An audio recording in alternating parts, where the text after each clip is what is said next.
it's Lady Boulay, and I hope you're having a marvelous day. Thank you for your support. Thank you for subscribing to the channel. Thank you for your thumbs up, for your comments, and thank you for sharing the videos. Thank you for all you do to support the channel. And yes, we are commanded to love one another, whether we want to or not, or whether we agree with each other or not. And I don't ever get tired of saying that.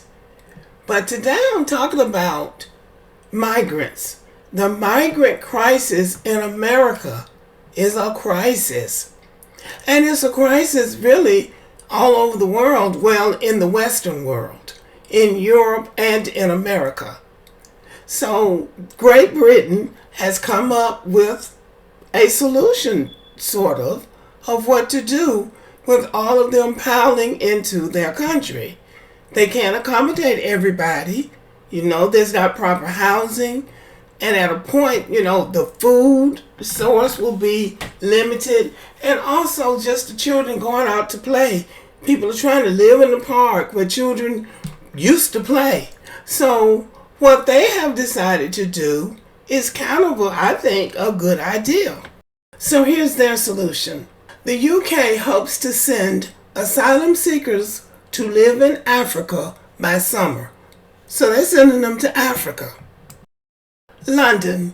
The UK government is set to press ahead with a controversial policy to send asylum seekers to Rwanda as soon as this summer, with Parliament poised to pass a law stating that the Central African nation is a safe place to house those claiming to flee persecution. See, what they're doing is claiming that they are being persecuted in their homeland, and they're running to countries where they want to live. So the UK is saying, okay, you're being persecuted in your homeland. You can't stay here. We're overcrowded. So what we're going to do is send you to Rwanda, an African country where you will be safe.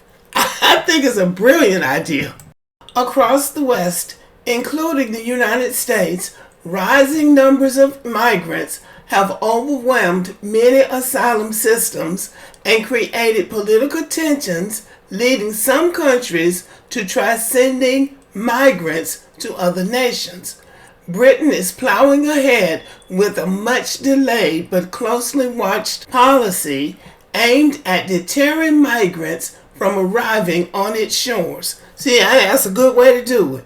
So what they're saying is you don't have to go home, but you're going to get the hell up out of here.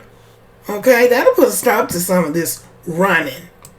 The British Prime Minister said Monday that the first flights would leave London in 10 or 12 weeks, and that a drumbeat of other flights would follow suit in what he called a genuine game changer.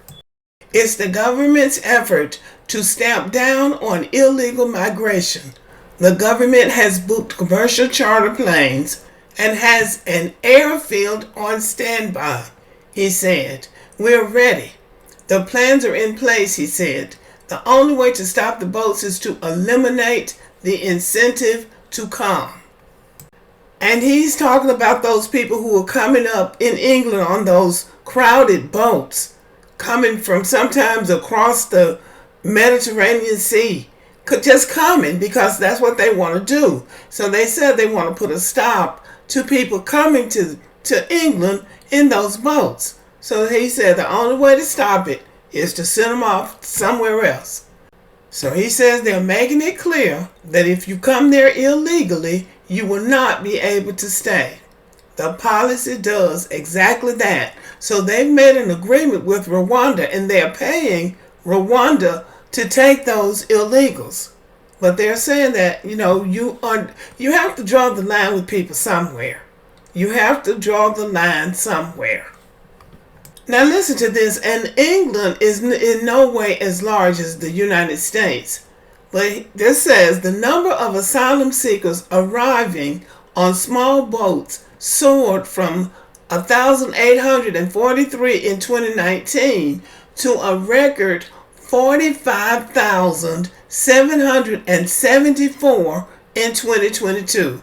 Now that's a big jump from 1,800 to 45,000. Britain isn't alone in seeking unorthodox ways to handle asylum seekers. Germany said recently it would also seek deals with third countries, which officials say include several in Africa, to accept asylum seekers while they await approval of their applications, a process that can sometimes take years. Italy recently struck a deal with Albania to have asylum seekers picked up at sea and stay in that country until they can process their application. And you can bet they're going to take their own sweet time with those applications, deciding whether or not they want to take those people into their countries. If people continue to come into those countries illegally, the repercussions are going to be even more. And a lot of them are coming from Africa into these countries. They don't want to go back to Africa, but that's their home. So Great Britain has passed a law. Last year, they passed a law barring asylum seekers arriving on small boats from claiming asylum in Britain. So they can't claim asylum in Britain anymore. If they come there illegally on boats, risking their lives and the lives of others, they cannot get asylum in Britain. The law states that if they come to Britain on boats, and these are mostly people from Africa and Asia, they will either be sent back home or to a third country, but they can't stay in Great Britain. Well, all I can say is you have to draw the line somewhere. So if that's the line, that's the line, because you just coming, people keep asking you to stop coming, and they're just coming in droves. Instead of them listening to what the people are saying, they're doubling down on it. So take your chances. You come here, you either going back home or you're going to Rwanda or to another country where there's a small population and it's nothing like the West. Everybody wants to be in the United States, Canada, or the UK. But those countries are overcrowded now. Okay, y'all, thank you for listening. Let me know what you think about this. Subscribe to the channel, give me a thumbs up, leave a comment, share the video, and as always, have a great day.